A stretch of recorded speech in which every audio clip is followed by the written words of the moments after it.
a 0.2% chance. That's how likely an interstellar object is to arrive nearly on our ecliptic, the superhighway for energy-efficient flybys. Atlas did, and it's carrying anomalies, nickel lines in its spectrum, an anti-tail, extreme negative polarization, and water that seems scarce compared to typical comets. In 72 hours, it hits perihelion, precisely when it's hidden by the sun. Coincidence or strategy? In this video, we break down the data you'll see next. Juice velocity checks, JWST chemistry, and Juno's fragmentation search, so you can judge whether ATLAS is natural or something else.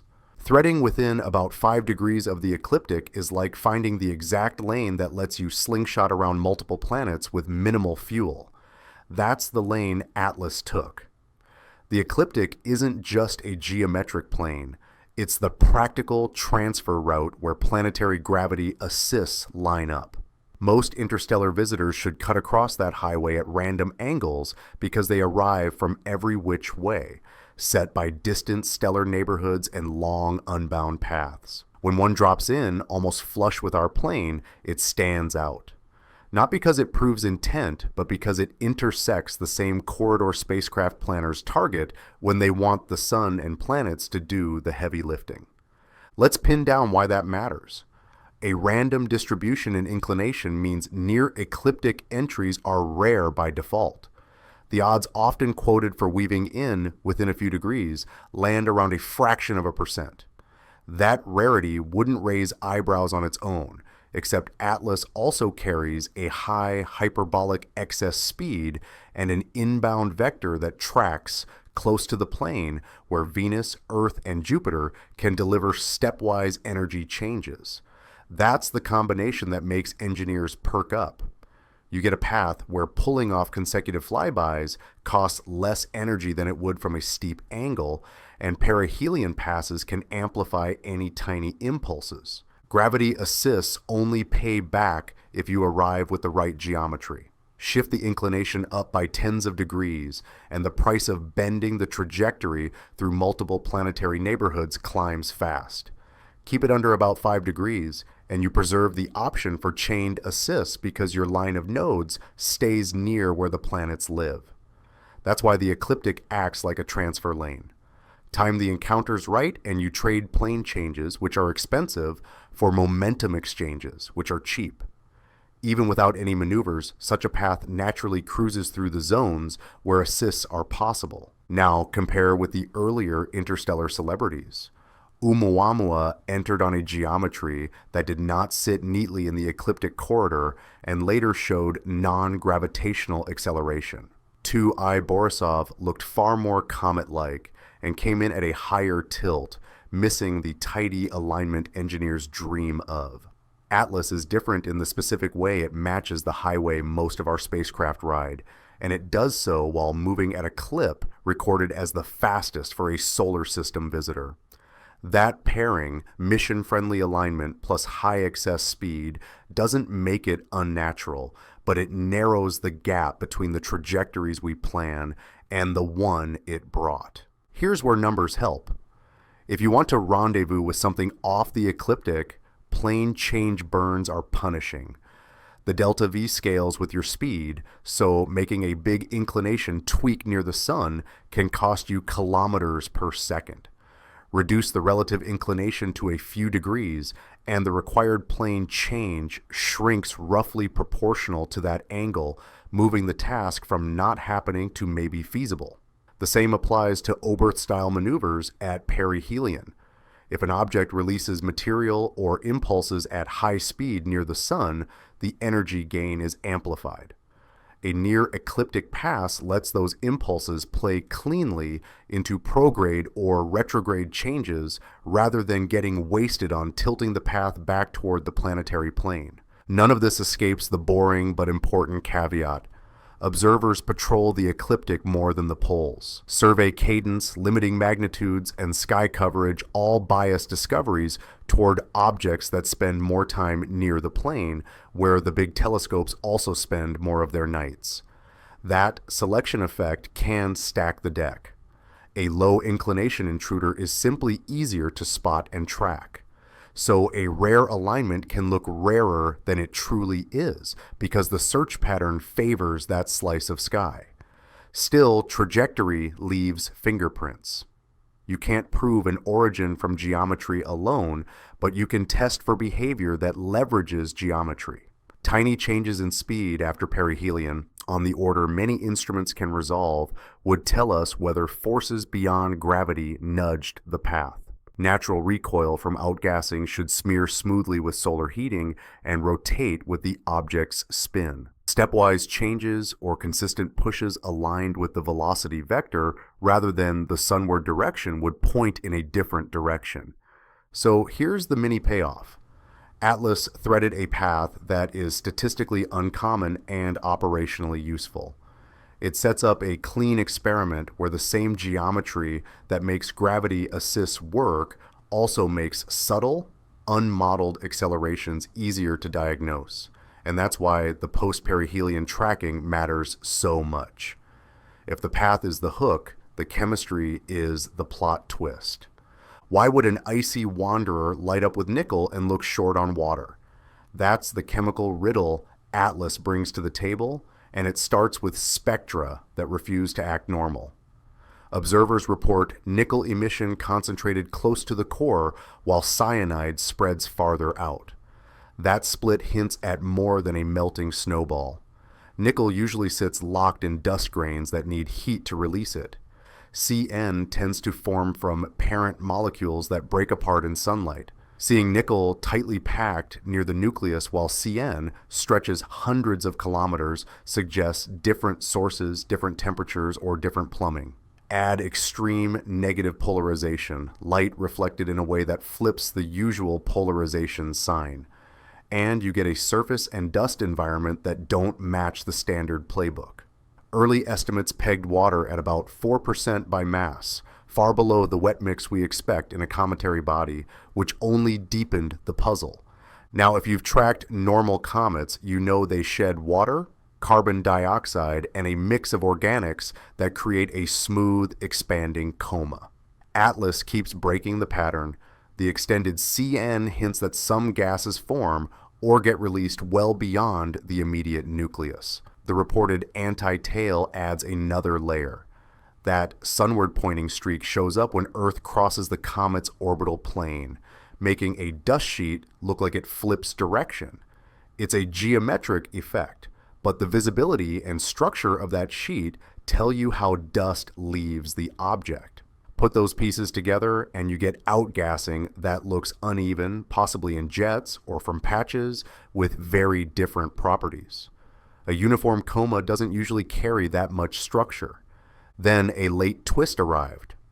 Observations near October flagged strong water output on the order of tens of kilograms per second when Atlas was still far from the sun.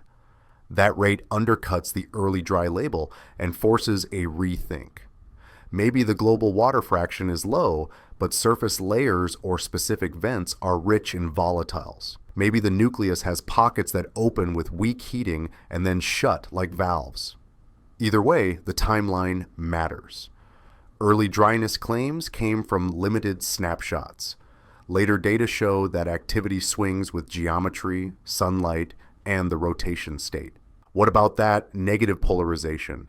Light scattered by dust usually shows a small negative branch at certain angles, but the reported depth here is unusual.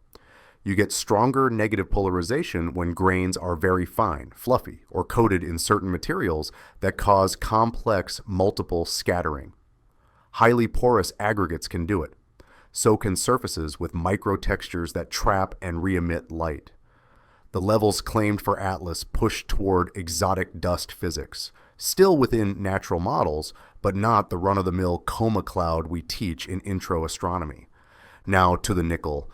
Refractory metals have popped up in some comets, yet the pattern matters. Atlas shows prominent nickel close in, with a distribution that doesn't mirror the broader gas halo.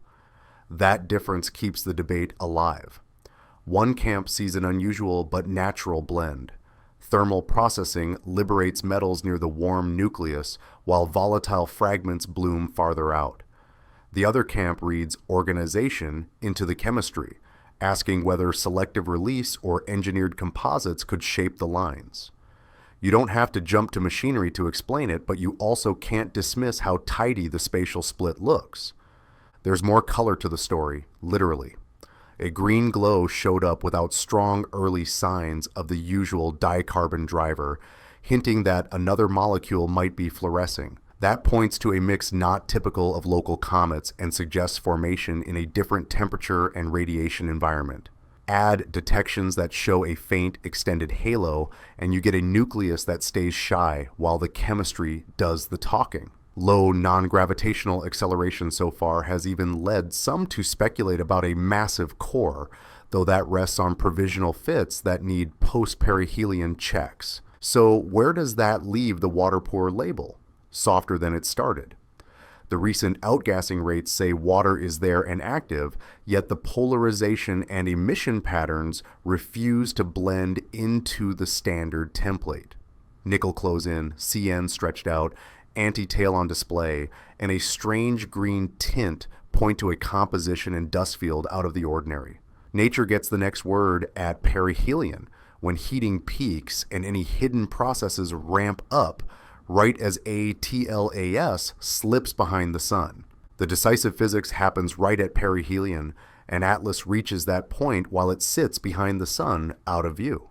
That blackout is not a small inconvenience. It removes the ability to watch the peak heating phase in real time, which is exactly when volatile ices sublimate most strongly, dust jets ramp, and any deliberate use of the Oberth effect would play out. The calendar is tight. Perihelion falls on October 29, 2025, with solar conjunction wiping out our direct line of sight. Heating peaks, stresses peak, and if anything about the nucleus is waiting to fail or fire, that is the window. We won't see the act. We will only see the consequences as the object reemerges on the far side with a slightly different speed, a different coma, or a different number of pieces. That gap sets the tension. Non-gravitational accelerations, whether from gas recoil or something more organized, leave small but measurable changes in the trajectory. Fragmentation does the same, shifting the light curve, changing the dust size distribution, and altering how the coma brightens and fades. If those events happen during conjunction, the telltale signatures won't show up in images of the moment. They'll show up in the first precise velocity checks and spectra we can take once the sun moves off the line of sight. The trick is to make those checkpoints sensitive enough to separate a natural shove from an engineered nudge. First up is the JUICE window. Between November 2nd and 25th, 2025, the Jupiter Icy Moons Explorer will track Atlas from roughly 64 million kilometers. That geometry gives a clean, independent line of sight to refine the post-perihelion orbit. The mission's instruments can resolve velocity shifts down to a few meters per second. That sensitivity matters because normal outgassing can produce smooth, season-like accelerations that fit standard non-gravitational models, while step changes in v or persistent deviations aligned with the velocity vector rather than the sunward direction won't fit the usual parameters. If the fit needs piecewise updates or sudden offsets, JUICE will be the first to flag it.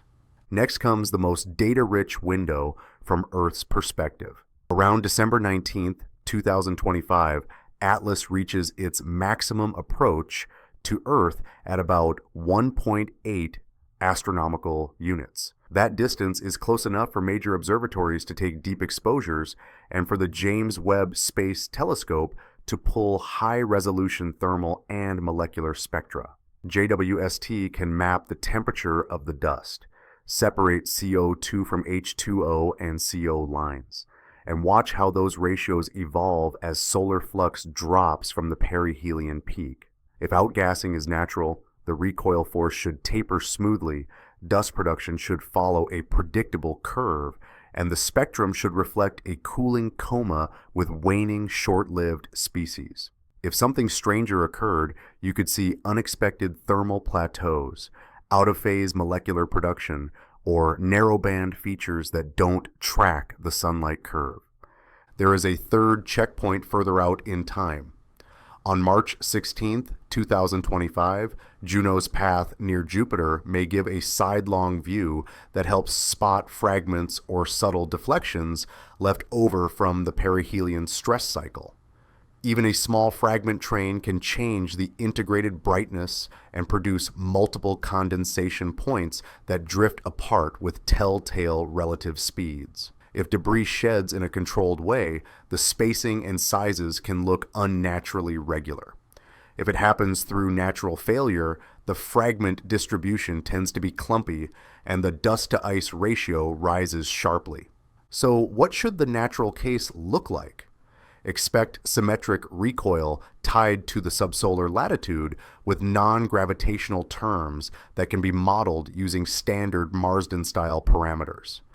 Expect dust production to grow into perihelion and relax afterward, with grain sizes shifting toward finer particles under high heating and then coarsening. Expect CO2/H2O ratios to crest near peak heating if deep volatiles vent, then fall as the surface cools and water dominates the tail end. An anti-tail can appear near plane crossings, but it should fade as geometry changes. So track the data windows, watch for JUICE's post-perihelion velocity updates, look for JWST's thermal maps and molecule lines. Check Juno's vantage for fragments or altered motion. Then weigh the evidence, not the headlines. If Atlas plays by natural rules, we calibrate how interstellar comets behave. If it doesn't, we start mapping a new class of spacefaring objects.